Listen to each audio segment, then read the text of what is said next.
Assalamualaikum. Halo, sehat semua. Alhamdulillah, kita ketemu lagi ya di pelajaran ilmu pengetahuan sosial. Topik untuk hari ini masih lanjutan dari pertemuan yang kemarin, yaitu tentang interaksi antar ruang. Apa sih sebenarnya interaksi antar ruang? Tentu saja, interaksi antar ruang adalah hubungan timbal balik antar ruang yang disebabkan setiap ruang memiliki karakteristik yang berbeda-beda. Kita tahu bahwa setiap ruang memiliki karakteristik yang antara satu dengan lainnya tidaklah sama. Tentu, karakteristik dari sebuah ruang disesuaikan dengan kebutuhan masyarakatnya. Kemarin dalam pertemuan pertama kita tahu bahwa makhluk hidup yang ada di atas muka bumi ini tidak bisa menggunakan ruang yang sama. Kita lihat contohnya kemarin lalu bahwa ikan hidup di dalam air, sedangkan manusia tidak bisa selamanya hidup di dalam air atau sebaliknya. Inilah yang dikatakan bahwa karakteristik suatu ruang tentu disesuaikan dengan kegiatan atau aktivitas makhluk hidupnya. Tentu saja, interaksi antar ruang punya latar belakang yang menjadikan penyebab. Hal ini kita tahu bahwa manusia pada dasarnya punya kebutuhan yang sama. Apa saja kebutuhan yang sama itu? Tentu saja kebutuhan manusia dapat kita kelompokkan menjadi kebutuhan akan pangan, sandang, papan. Maka dari 3 kebutuhan inilah manusia memiliki kebutuhan yang sama antara manusia yang satu dengan yang lainnya. Tentu kita tahu ya nak, bahwa kebutuhan-kebutuhan itu tidak bisa digantikan dengan yang lainnya. Contoh, apakah kita tidak makan dalam satu hari bisa dapat hidup? Nah, tentu hal ini tidak bisa. Maka dikatakan bahwa kebutuhan-kebutuhan yang pokok, tadi yang sudah Bulasi sebutkan, yaitu kebutuhan pangan, sandang, papan, merupakan kebutuhan yang tidak bisa digantikan dengan yang lainnya. Dan tentu kebutuhan ini akan dimiliki oleh setiap manusia, walaupun mereka berbeda tempat atau berbeda ruang sebagai tempat tinggalnya. Nah, inilah yang dikatakan bahwa manusia pada dasarnya punya kebutuhan yang sama dan berusaha untuk memenuhi kebutuhan tersebut. Karena dikatakan bahwa kebutuhan-kebutuhan itu merupakan kebutuhan yang dapat melangsungkan kehidupan manusia itu sendiri. Kita lihat bahwa dengan adanya interaksi antar ruang, tentu saja ada beberapa faktor yang menyebabkan, yaitu faktor saling melengkapi. Yang dikatakan saling melengkapi, nanti kita lihat di slide yang berikut dengan gambar-gambar yang jelas. Kemudian yang kedua, kesempatan antara. Dan yang ketiga, kemudahan akan transfer. Itulah faktor-faktor yang melatar belakangi yang terjadinya interaksi antar ruang. Kita lihat masalah-masalah yang timbul akibat interaksi antar ruang. Masalah pertama yang ditimbulkan adanya perubahan penggunaan lahan. Interaksi antar ruang bisa mengakibatkan terjadinya perubahan penggunaan lahan.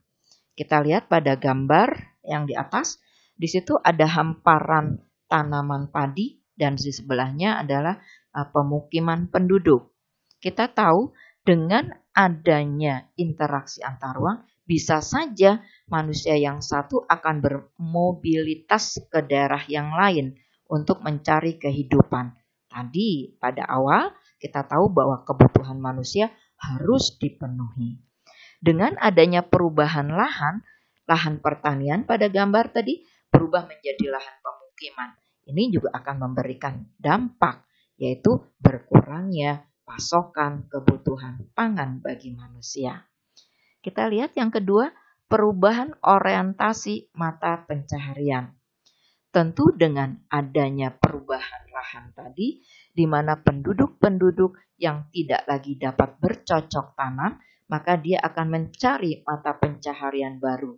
Dengan berdirinya industri-industri di lahan pemukiman penduduk atau adanya industri yang tumbuh di daerah lahan pertanian, maka di sini mata pencarian penduduknya akan berubah, yaitu sebagai tenaga buruh di daerah industri tersebut.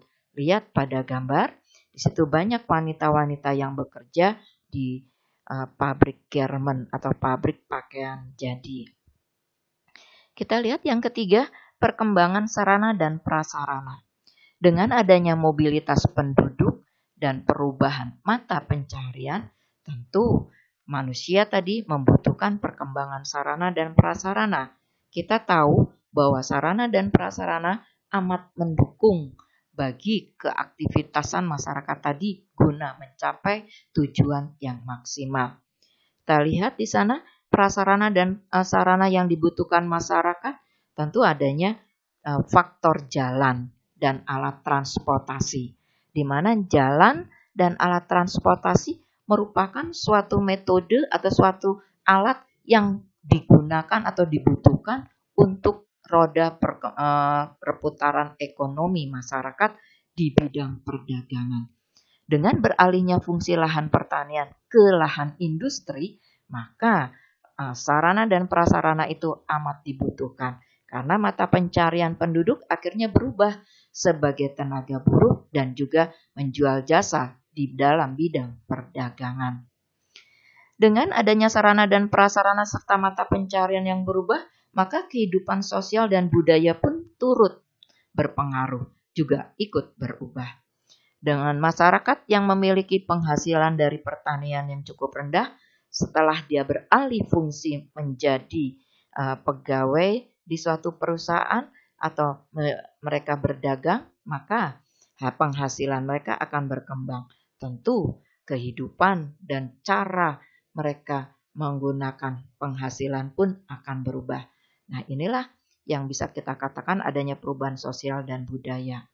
Dapat kita lihat pada gambar, dengan adanya kemajuan alat teknologi, kehidupan petani-petani yang tertinggal di desa-desa dengan jumlah yang cukup minim tidak lagi tergantung pada hewan ternak mereka untuk mengerjakan sawah-sawah mereka, tapi mereka beralih menggunakan traktor. Di mana dengan adanya traktor, petani-petani tadi tidak usah membeli dan mengeluarkan biaya tambahan untuk membayar sewa tenaga kerja untuk mengerjakan sawahnya dan tidak membeli hewan ternak dengan harus menghidupi ternaknya. Cukup mereka mengeluarkan uang untuk membeli bahan bakar mesin tersebut.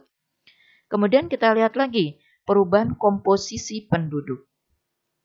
Penduduk-penduduk yang di desa tidak memiliki pekerjaan karena adanya perubahan penggunaan lahan pertanian, maka mereka akan pindah tempat alias bermobilisasi mencari daerah-daerah yang menjanjikan lapangan pekerjaan baru. Alhasil kita lihat banyak sekali urbanisasi yang dilakukan masyarakat. Sehingga di sini penduduk desa akan berkurang dan penduduk perkotaan akan bertambah. Inilah yang dikatakan berubahnya komposisi penduduk. Kita lihat perkembangan pusat pertumbuhan. Pusat-pusat pertumbuhan ekonomi tentunya di sini yang berdampak bahwa pertumbuhan ekonomi akan maju secara pesat di daerah perkotaan berbanding terbalik dengan di daerah pedesaan. Inilah masalah yang timbul akibat adanya interaksi antar ruang. Tentu segala sesuatu yang berubah akan memberikan dampak, baik dampak negatif maupun dampak positif. Dengan adanya interaksi antar ruang, kita lihat dampak negatif yang ditimbulkan, perkembangan teknologi. Dengan adanya perkembangan teknologi, tentu akan menghasilkan mesin-mesin industri, mesin-mesin modern, di mana mesin-mesin tersebut akan menggantikan tenaga manusia. Tentu di sini kalau tenaga manusia sudah tergantikan oleh mesin, maka yang akan timbul adalah pengangguran. Makin tingginya suatu pengangguran, maka akan berdampak pada tindakan kriminalitas yang tinggi. Suatu negara dengan kriminalitas yang tinggi akan berdampak dalam keadaan yang tidak kondusif. Suatu negara yang tidak kondusif, maka dia tidak akan dapat melaksanakan pembangunan negaranya atau pembangunan nasionalnya. Kemudian kita lihat lagi, adanya perubahan pola konsumsi. Dengan adanya mobilitas penduduk, dengan adanya perubahan mata pencarian, tentu saja diikuti dengan adanya perubahan penerimaan pendapatan. Dengan adanya penerimaan pendapatan suatu masyarakat, tentu akan mengubah pola konsumsi masyarakat itu sendiri. Ditambah dengan adanya alat-alat teknologi yang tersedia di masyarakat. Ambil yang paling gampang saja contohnya alat komunikasi. HP atau alat komunikasi di masa sekarang memiliki berbagai macam merek dengan fitur-fitur yang beraneka macam. Tentu seseorang dengan penghasilan yang tinggi akan memilih HP atau alat komunikasi tadi dengan fitur-fitur yang modern. Inilah perubahan pola konsumsi masyarakat dengan adanya interaksi antar ruang yang berdampak negatif. Bisa saja masyarakat itu menjadi masyarakat yang konsumtif. Kita lihat kepadatan penduduk. Tadi dengan adanya mobilitas penduduk, di mana kita tahu bahwa semua penduduk sama kebutuhannya. Mereka juga ingin memenuhi kebutuhan tersebut. Maka mereka berusaha mencari daerah-daerah yang menjanjikan penghasilan yang tinggi. Tentu dengan daerah-daerah industri dapat kita lihat penduduk di sekitar itu akan cukup tinggi jumlahnya jika dibandingkan dengan penduduk di pedesaan. Halo guys, anak-anakku tercinta kelas 7, kita sampai pada kesimpulan bahwa ruang adalah mencakup berbagai tempat yang berpengaruh terhadap kehidupan di permukaan bumi. Dan juga kita lihat bahwa interaksi antar ruang bukan saja perpindahan manusianya, tapi di sini juga bisa perpindahan barang, jasa, informasi, dan teknologi. Dari interaksi tentu selalu memberikan dampak kehidupan bagi manusia, baik yang negatif maupun yang positif. Kita sebagai makhluk hidup yang memiliki agama tentunya bisa memfilteri diri kita dengan dampak-dampak itu, agar kita hidup di atas permukaan bumi tidak terlalu terjerumus atau salah dalam menggunakan suatu ruang bagi kehidupan diri kita. Halo guys, semoga pelajaran hari ini amat berguna buat kalian nantinya. Wassalamualaikum warahmatullahi wabarakatuh.